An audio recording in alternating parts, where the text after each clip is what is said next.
حضرة النبي محمد المصطفى رسول الله صلى الله عليه وسلم والوالدين ومشايخنا ومعلمنا وأساتذتنا خصوصا لمؤلف هذا الكتاب الإمام النووي وخصوصا لمؤسس هذا المجلس أن الله يغفر لهم ويرحمهم ويعلي درجاتهم في الجنة وينفعنا بأسرارهم وأنوارهم وعلومهم ونفحة بالدين والدنيا والآخرة وأن الله الكريم يفتح علينا فتوح العارفين ويفقهنا في الدين ويرزقنا كمال الإخلاص واليقين إلى حضرة النبي شيء لنا ولهم الفاتحة.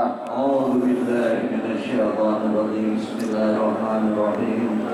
الحمد لله رب العالمين الرحمن الرحيم مالك يوم الدين إياك نعبد وإياك نستعين اهدنا الصراط المستقيم صراط الذين أنعمت عليهم غير المغضوب عليهم ولا الضالين. يا رب بالمصطفى بلغ مقاصدنا واغفر لنا ما مضى يا واسع الكرم. يا رب بالمصطفى بلغ مقاصدنا واغفر لنا ما مضى يا واسع يا رب هيئ لنا من أمرنا رشدا واجعل معونتك الحسنى لنا مددا. رب بالمصطفى بلغ مقاصدنا واغفر لنا ما مضى يا واسع ولا تكلنا إلى تدبير أنفسنا فالنفس تعجز عن إصلاح ما فسدا. Saya di mana sih? Di mana bacaan? Kodar.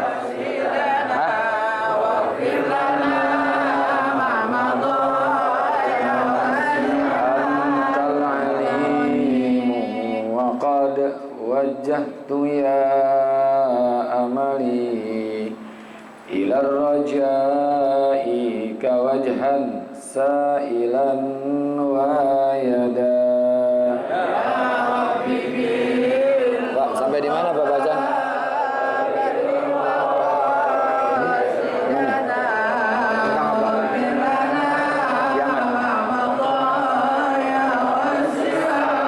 Walir rajai sawabun anta ta'lamuhu faj'al sawabi dawa masitri li abada.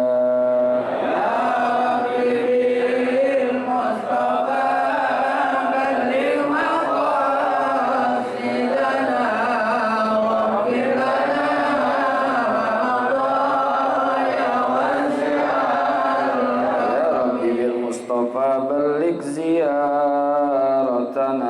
fil masjidin nabawi wal masjidil harami ya Rabbi bil Mustafa balik maqasidana waghfir lana ma madha ya wasi'al karam. Allahumma salli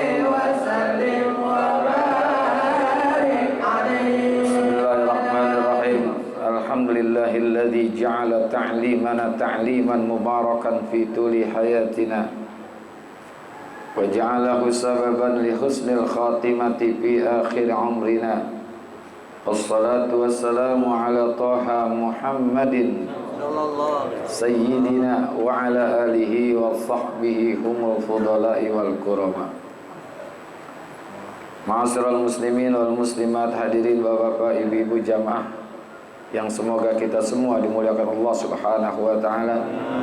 Khususnya untuk guru kita Bapak Ustadz Fikri dan para asatizah yang lainnya, Bapak Haji Basroin, Bapak Ustadz Muhammad Tahir dan segenap pengurus Masjid Jami Al-Musabbihin yang semoga semua dimuliakan Allah Subhanahu wa taala. Syukur alhamdulillah pagi hari ini Allah masih memberikan kepada kita nikmat Islam, iman, hidayah, taufik, sehat, afiat dan juga nikmat kesempatan untuk hadir di majlis yang mulia ini dalam rangka thalabul ilmi. Harapan dan doa kita bersama mudah-mudahan hadirnya kita mendapatkan ilmu yang manfaat, ridha dan inayat, sehat afiat dalam ibadat. Allah berikan kepada kita keselamatan dari alam dunia sampai alam akhirat. Amin ya rabbal alamin.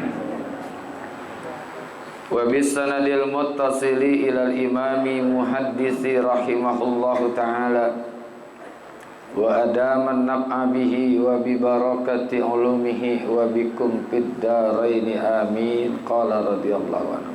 Sampai di mana bacaan kemarin? Apa? Pak akhbirni ihsan ya. Qala fa akhbirni anil ihsani.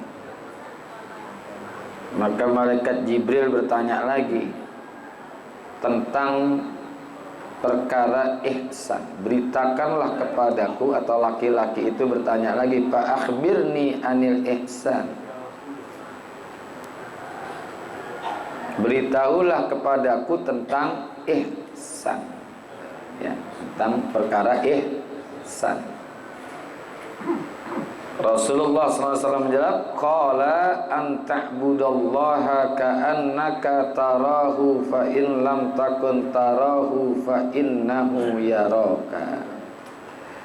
Ihsan itu jawaban Rasulullah bahwa engkau menyembah Allah seakan-akan engkau melihatnya. Fa in lam takun tarahu fa innahu yaraka. Maka jikapun engkau tidak melihatnya, karena maka sesungguhnya ia, Allah itu maha melihat dirimu. Itu makna ihsan secara tauhid. Secara tauhid. Karena ihsan itu ada secara tauhid, ada ibadah dan juga muamalah. Nah, di dalam tauhid itu setiap gerak-gerik kita seakan-akan kita melihat Allah. Tapi kan nggak mungkin buat level-level kita ini mampu untuk melihat Allah. Karena level yang sudah seperti ini namanya level mukasyafah. Mukasyafah. Mukasyafah itu hal-hal yang gaib sudah kasyaf, sudah terbuka. Jadi tidak ada lagi penghalang antara diri seseorang dengan Allah. Itu namanya mukasyafah. Bagi kita gaib, bagi orang itu udah kasyaf. Mukasyafah, kaspun nanti terbuka. Ada kitab yang ditulis oleh Al-Imam Al-Ghazali, Al-Kashfu wa Tabyin fi Hururi Khalqi Ajma'in, menyingkap dan mempertegas keterpedayaan seluruh manusia. Jadi sudah tersingkap tuh tabir-tabir hal yang gaib sudah tersingkap. Itu namanya kasyaf. Ini disebut dengan mukasyafah. Kalau kita bukan mukasyafah, mukasyafah. Nah, baru kelihatan mukasyafah, baru kelihatan. Bukan mukasyafah kita, tapi mukasyafah. Nah, ini berat nih untuk mukasyafah. Makanya dari 3 tingkatan ini kan ada yang lebih awal lagi, ada yang paling rendah, namanya ihsan. Ya. Nanti di atasnya lagi namanya muraqabah. Ya, muraqabah baru masuk kepada mukasyafah. Meskipun dalam rangkaiannya banyak tuh, ada mujahadah, muqarabah, muraqabah, baru mukasyafah, kemudian musyahadah. Wah, ini ada lagi yang udah musyahadah ini. Ya kita level mana nggak tahu, dan apa baru yang pertama kali mujahadah, berusaha untuk melakukan ibadah. Itu namanya mujahadah, berusaha. Nah, kalau sudah bisa mujahadah, baru muqarabah, mendekat pada Allah, qarib. Kalau sudah muqarabah, muraqabah, diawasi oleh Allah, ada perasaan, ada pengawasan dari Allah. Ya. Baru nanti mukasyafah, tersingkap hal yang gaib. Kalau sudah tersingkap hal yang gaib, baru musyahadah, bisa menyaksikan. Ya, bisa menyaksikan. Itu kalau dengan kaitannya dalam urusan melakukan ibadah. Ada lagi ihsan kepada muamalah. Ihsan muamalah ini muamalah kepada siapa? Muamalah kepada makhluk-makhluk Allah. Apa itu manusia atau makhluk selain manusia? Jadi ada muamalah kita kepada manusia nih. Harus ada ihsan, di antaranya muamalah kita kepada orang tua. Wabil walidaini ihsana. Berbuat baik kepada orang tua. Nah, berbuat baik kepada orang tua karena ini sifatnya ihsan, betapapun orang tua kita berbuat salah, tetap kita balas dengan ihsan. Jadi ihsan level paling tinggi itu, kalaupun orang itu salah, tetap kita balas dengan kebaikan. Ini berat nih. Jadi melakukan kebaikan kepada orang yang melakukan kesalahan kepada kita, melakukan keburukan kepada kita, ini berat. Tapi saya lihat sekarang lagi viral ini, Lesti. Tadi ini dilaporin, akhirnya dimaafin suaminya. Ya nggak apa-apa sih, urusan dia, masalah dia, jangan dihujat. Urusan dia, ngapain kita repot? Untung kagak, rugi juga kagak. Ya, kayak saya pesan sama ibu-ibu, ya, jangan galak sama istri, jangan galak sama suami. Nah, ini ada ihsan, jadi dibalas keburukan itu dengan kebaikan. Ini berat nih. Rasulullah sudah menjadi contoh di saat beliau itu dicaci maki, dicela, dizolimi, tapi tetap beliau berlaku ihsan. Kan riwayat yang populer tuh ketika beliau berangkat melakukan ibadah ke masjid, dilemparin kotoran-kotoran, ya kan? Sama orang Yahudi lagi. Sama orang Yahudi. Begitu 3 hari, ketiga harinya nggak ada lagi. Ditanya oleh Rasul kepada sahabat beliau, Sayyidina Abu Bakar As-Siddiq, kemana nih orang yang biasa melemparkan kotoran sama kita? Ternyata setelah diperiksa, dicek, orangnya sakit. Rasulullah orang yang pertama kali menjenguk orang yang menzoliminya. Dibawain makanan, sampai tuh orang gemeter. Karena biasa berbuat zolim kepada Rasul, tapi Rasulullah justru yang pertama kali menjenguknya. Coba kita bisa nggak berlaku seperti itu? Mau berangkat ngaji ditimpuk kita, yang nimpukin besoknya sakit, mau kita tengokin? Justru kita ngomong kayak wali, kualat sama gua tuh. Kan gitu kan? Lagu kita kayak walat dia sama gua.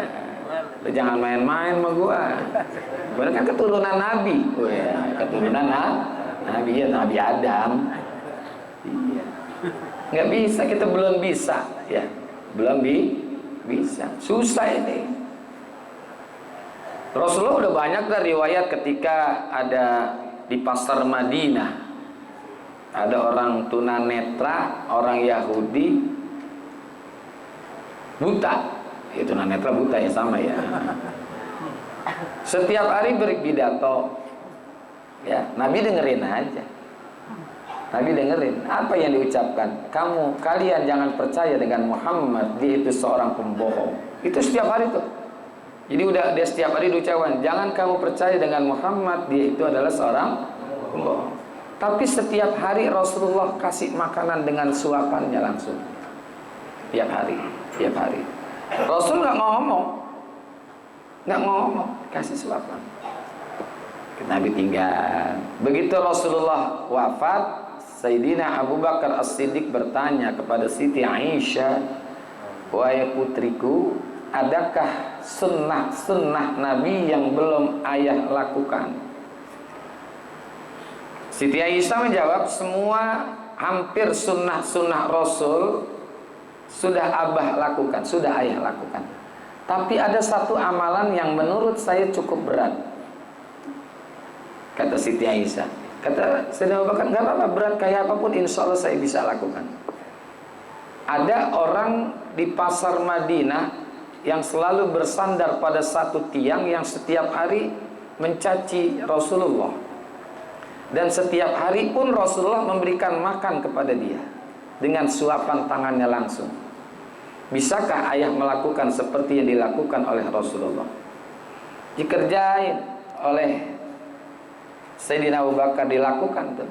Tapi ketika akan disuap, itu orang yang Yahudi itu tanya, kamu siapa ini?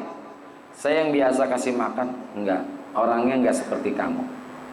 Tangannya orang yang biasa memberikan makan kepada saya sangat lembut, dan makanan yang diberikan itu sudah halus, saya tidak terlalu lelah untuk melahapnya.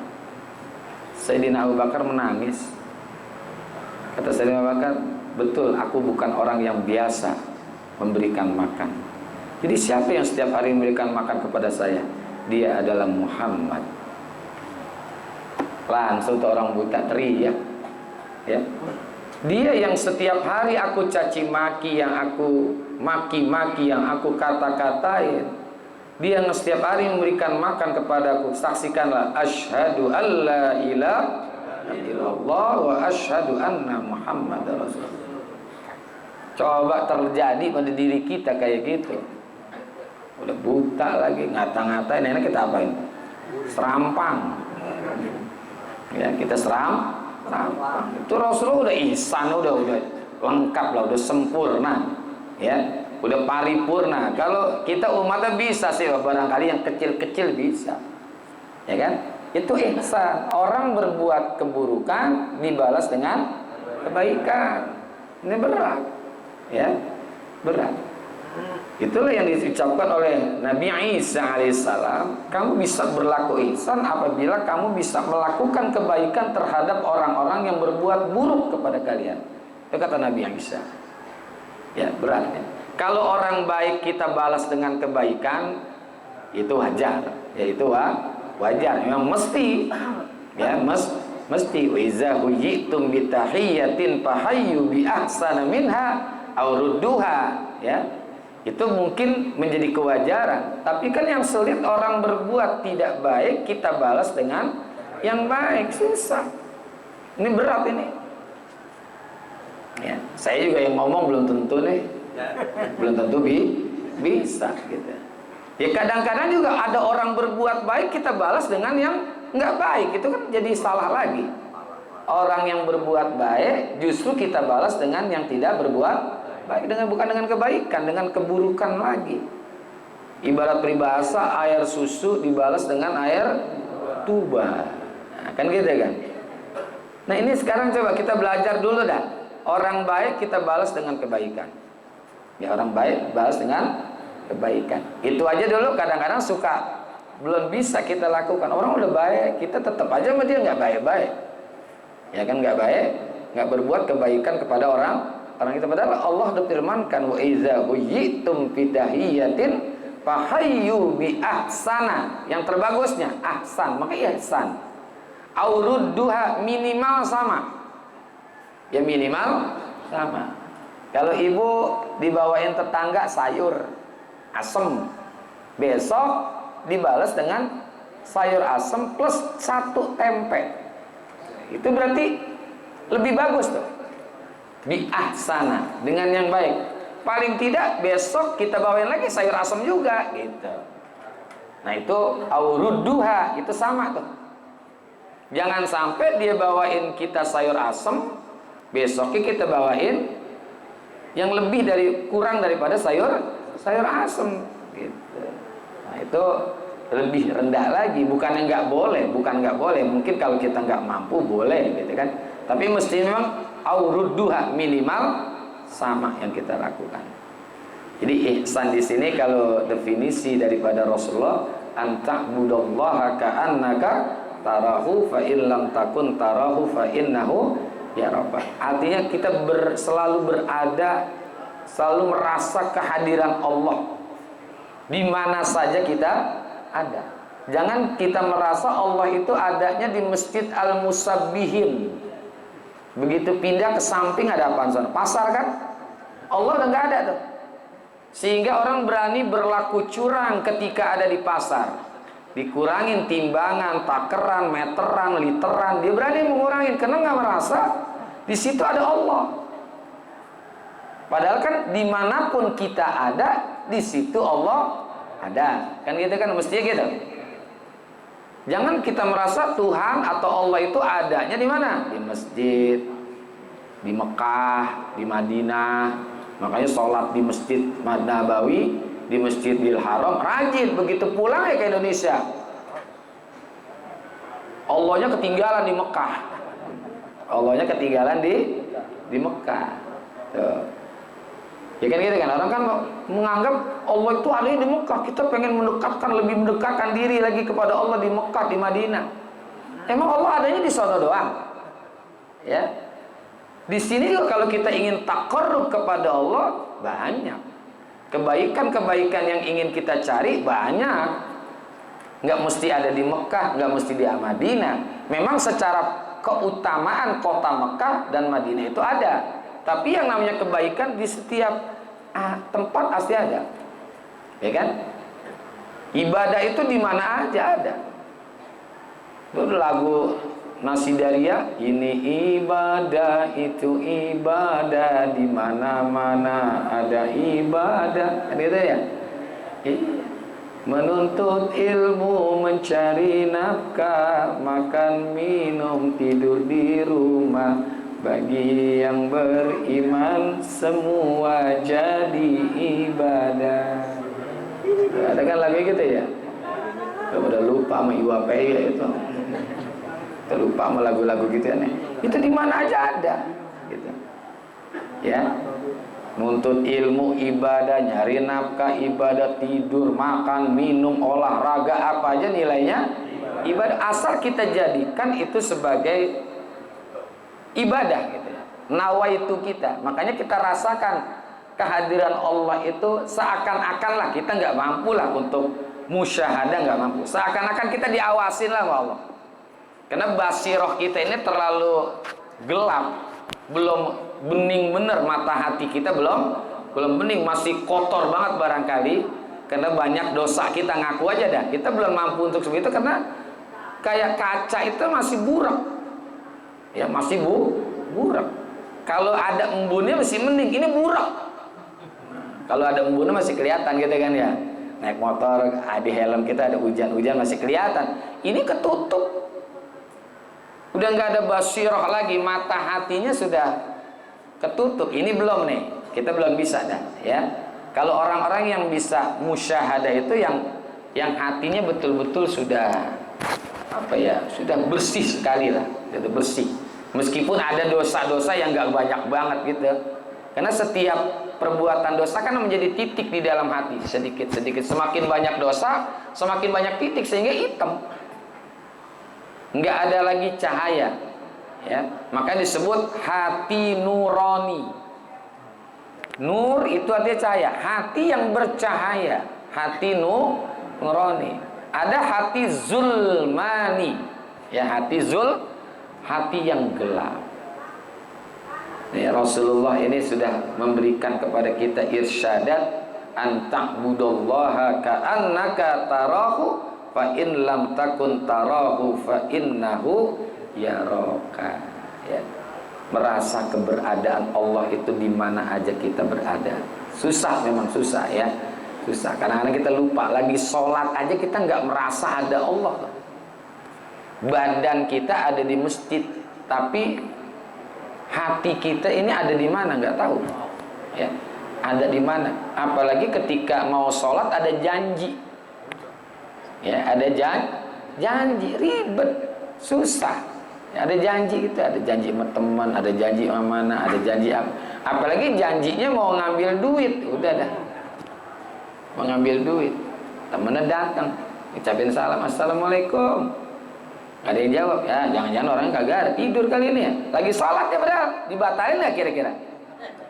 Udah kita jalan aja dia, orang lagi tidur kali. Itu mungkin dibatalin tuh. Kemungkinan dibatalin, kemungkinan gitu kan. Kemungkinan jadi dibatalin. Makanya kesejukan di dalam melakukan ibadah itu di dalam keadaan sunyi. Jangan sampai ibadah sambil mendengarkan sesuatu. Contoh sinetron. Sinetron lagi main, iklan, dia sholat isya. Kan sekarang kan sinetron yang ratingnya tinggi, iklannya agak panjang. Kurang lebih 5 menit, cukup tuh untuk sholat isya. Jadi mumpung iklan dia sholat. Ini kayaknya khusyuknya kurang nih. Mungkin nggak ada kali. Mungkin nggak ada. Udah gitu suara televisinya digedein dikit lagi biar kedengeran. Bisa begitu nggak, Bu? Bisa begitu, Bu? Iya. Atau nonton bola jam 1 atau jam 2 malam, ya. Mumpung lagi istirahat tuh antara babak ke-1 babak ke-2 kan tengah-tengahnya ada tuh. Setengah main kan iklan banyak, dia sholat tahajud. Ya, itu sih kayak kekhusyuannya kurang. Jadi bukannya sholat tahajud, bukannya nonton TV sekalian sholat tahajud, apa sholat tahajud sekalian nonton TV? Ini jadi bingung kita nih. Ini. Nonton TV sekalian tahajud, apa tahajud sekalian nonton TV? Yang mana yang benar deh kira-kira? Ya sama aja bohong dua-duanya, ya kan? Nonton TV sambil sholat, jadi sholatnya sambilan. Sholat itu sebagai sambilan, ya. Tahajud sambil nonton TV, berarti nonton TV-nya sambilan. Tahajudnya ya sama juga, karena dia bangun melakukan sholat tahajud karena ada yang dia inginkan, yaitu nonton TV. Ya tapi kita bisa belajar lah, ya. Nggak mungkin langsung plok gitu. Iman kita juga kan kalau di di tema-tema peringatan Maulid, mari kita tingkatkan iman kita, ya kan? Ya nggak mungkin langsung jadi ningkat, nggak mungkin. Kalau dia iman langsung ningkat, ya kita kayak wali. Enggak, kita ada tahapan-tahapan, ya. Jadi ihsan itu harus ada tahapan-tahapan. Dari mana? Dari mujahadah, muqarabah, muraqabah, baru mukasyafah, kemudian musyahadah. Ya, jadi ada level-levelnya. Ya pelan-pelan. Kalaupun nggak sampai ke tempat yang paling puncak, ya paling nggak pertengahan dah. Ya, tapi jangan sampai nggak masuk nih, dari mujahadahnya kita nggak masuk. Insya Allah hari ini kita udah masuk kepada mujahadah, karena udah berusaha untuk hadir ke masjid Al-Musabbihin untuk melakukan taklim, ngaji, ya kan? Kita ngaji, ini udah mujahadah. Kemudian muqarabah, ini udah masuk dikit dah, masuk dikit. Muqarabah, mendekatkan diri kepada Allah. Nah, muraqabahnya ini, ya muraqabahnya belum, kayaknya belum. Kadang-kadang ngajinya kagak serius sambil tidur, ya kan? Ya kan? Ya, itu belum sampai, tapi pelan-pelan, insya Allah nanti sampai. Fa akhbirni anis sa'ah wallahu alam bissawab. Nanti masalah sa'ahnya, hari kiamat. Dah sampai sini aja, mudah-mudahan manfaat. Al-Fatihah. Bismillahirrahmanirrahim. Alhamdulillahirabbil alamin arrahmanir rahim maliki